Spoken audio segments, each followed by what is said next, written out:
Jamhuri ya Muungano wa Tanzania. Kazi na utu. Waheshimiwa, nami niongeze sauti yangu kumshukuru Mwenyezi Mungu tujalia kutuwezesha kutana hapa leo kwa ajili ya kupokea taarifa hizi mbili muhimu sana.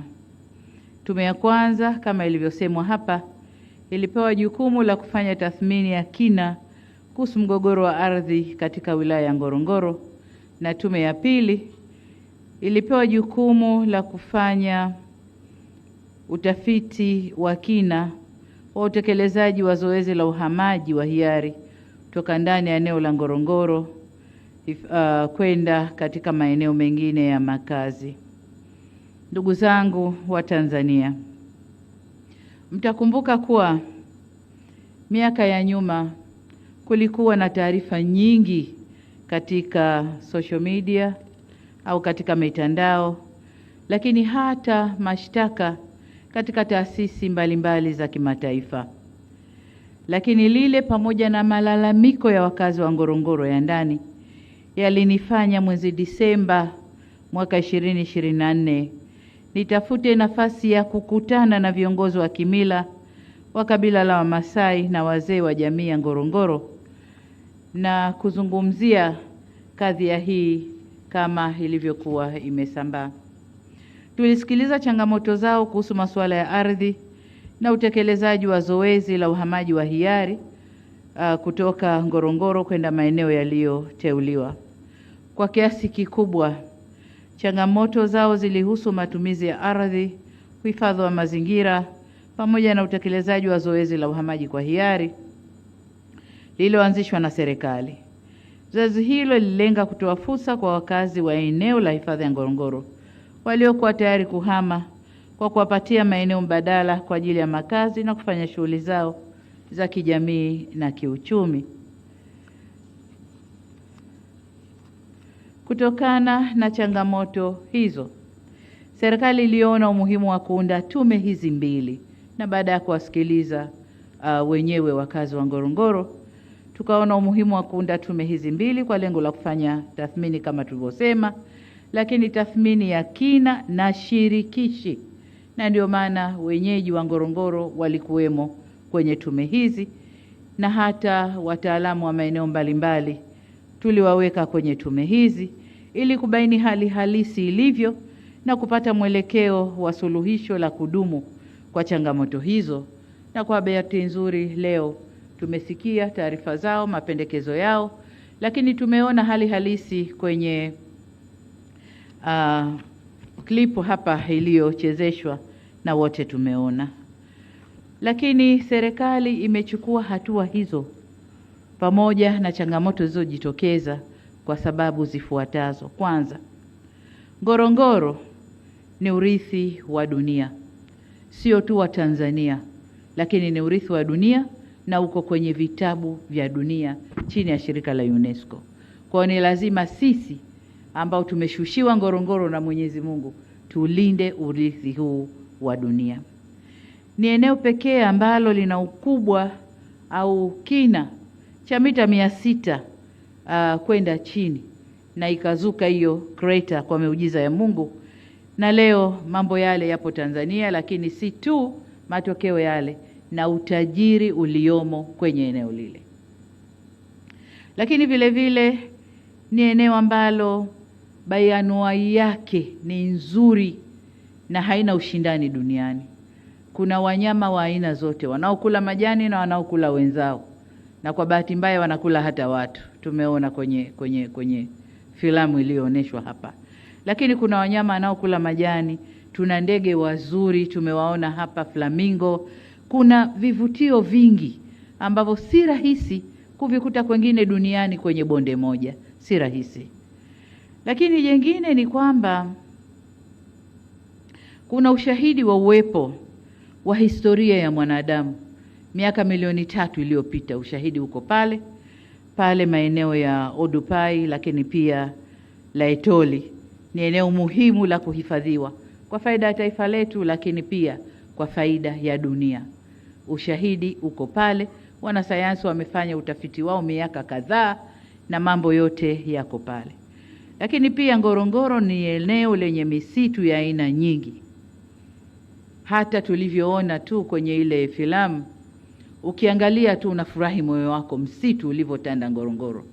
Kuna savana, kuna woodlands, kuna maeneo ya misitu mengine, lakini pia kuna maeneo ya volkano ambazo nyingine zinaaminika bado ziko hai pale Mpakai na Olmote. Kwa hiyo ni eneo la kuhifadhiwa, ni eneo la kunyenyekewa kwa faida ya taifa, lakini kwa faida pia ya ulimwengu au dunia yetu. Ngorongoro ni eneo la kufanyia ibada na tamaduni za wenyeji wetu. Ina maana kuna watu wako Ngorongoro. Kwa hiyo watu pia ni asset. Tuna asset ya Ngorongoro kama creator fiziki yenyewe ya Ngorongoro, lakini pia watu waliomo mle na wenyewe ni asset yetu ambayo ina manufaa kwa taifa letu. Ni eneo la utalii wa shughuli nyingi. Pale kuna utalii wa game drive, kuna utalii wa kutembea kwa miguu, kuna utalii wa kuangalia ndege na kupiga picha, kuna utalii wa aina tofauti tofauti ndani ya eneo moja. Sasa kutokana na umuhimu wa eneo hilo, kuna mchanganyiko wa shughuli za watu, binadamu ambao ni aseti yetu na mifugo yao, lakini pia ule urithi wa ulimwengu ndani ya eneo lile. Sasa kwenye filamu wamesema tuko kwenye crossroad. Tufanyeje? Watu ni wetu, ni aseti yetu na mifugo tunawahitaji. Ngorongoro tunaihitaji. Tufanyeje? Kamati hizi zimetoa mapendekezo ambayo kama serikali tutakwenda kuyafanyia kazi.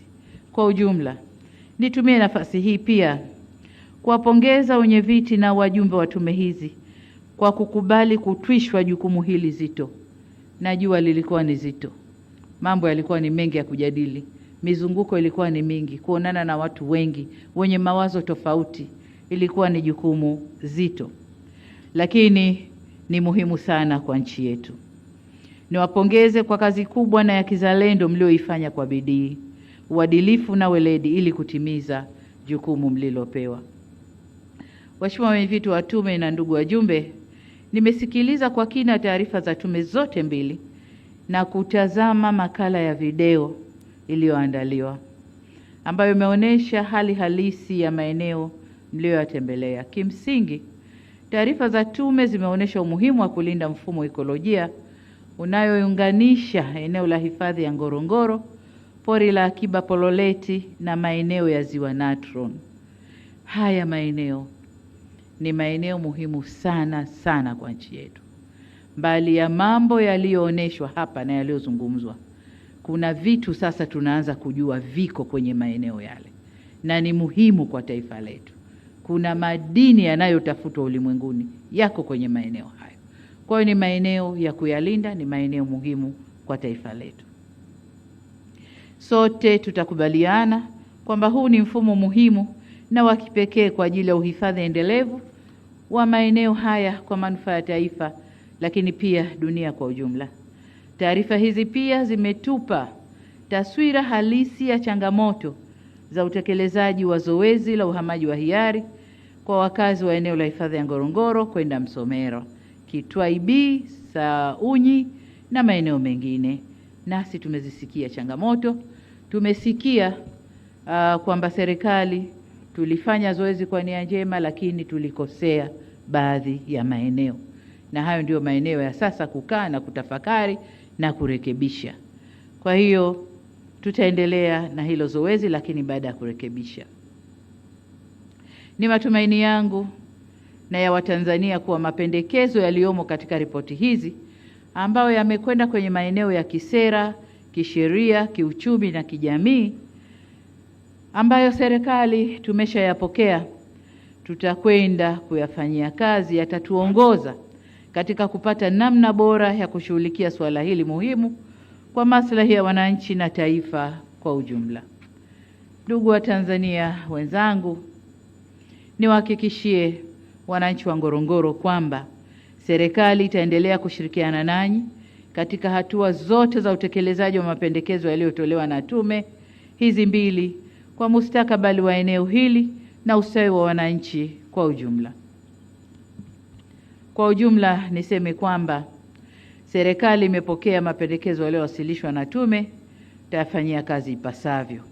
Kwa mantiki hiyo, ninaielekeza kama tume mojawapo ilivyopendekeza kwamba ofisi ya waziri mkuu isimamie utekelezaji wa mapendekezo haya.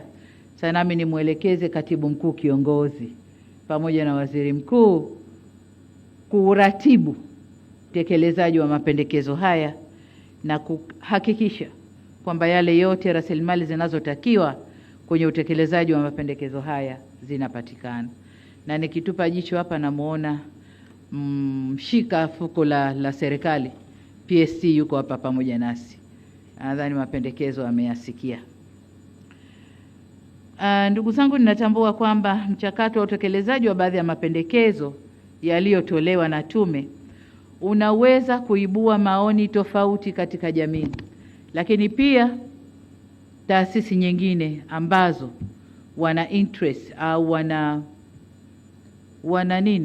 wanafaidika na uwepo wa Ngorongoro na maeneo yake, unaweza ukaleta maoni tofauti. Ni waombe wa Tanzania wenzangu kulipa kipaumbele suala la uendelevu wa eneo la hifadhi ya Ngorongoro na maeneo mengine ya hifadhi. Ngorongoro ni almasi yetu Tanzania, ni mali yetu Tanzania, lakini pia ni urithi wa dunia. Wale wote wanaoleta maneno kwa faida zao, kwa wanayoyaona wao, sisi Ngorongoro Mungu ameishusha kwetu Tanzania. Kwa hiyo ni yetu wa Tanzania, lakini ni urithi wa dunia papo hapo. Hatuna budi kuienzi tunu hii ambayo Mwenyezi Mungu ametujalia. Kwa umoja wetu tunao wajibu wa kulinda na kuyahifadhi maeneo haya kwa mustakabali wa maslahi ya wenyeji wa eneo hilo, lakini pia mustakabali wa taifa letu na dunia kwa ujumla. Napoelekea kuhitimisha, nirejee shukrani zangu sana za dhati kwa wenyeviti na wajumbe wa tume hizi mbili na sekretarieti zenu kwa kazi kubwa ambayo mmeifanya. Kazi zenu zimeweka msingi muhimu wa maamuzi ya serikali katika kushughulikia suala hili muhimu kwa taifa. Na hichi kilichofanyika ndio wanasema nini? Uongozi wa watu kwa ajili ya watu. Kama kuna malalamiko ya watu, natumia watu wenyewe wa Tanzania. Nendeni katizameni na tukubaliane nini tunafanya. Huko miaka ya nyuma zingetoka pesa nyingi kutafuta kamati za ushauri kutoka nje, mabingwa. Wakati wao wametoka nje wanakuja kufanya consultative services kwetu kwa Ngorongoro ambayo ipo kwetu. Tunaishi nayo. Kwa tulichokifanya hiki ni Utanzania. Hongereni sana. Sasa nihitimishe kwa kuhakikishia kwa serikali itaendelea kushirikiana na wananchi na wadau mbalimbali kupata suluhu za kudumu kwa changamoto mbalimbali zinazotokea ndani ya nchi yetu.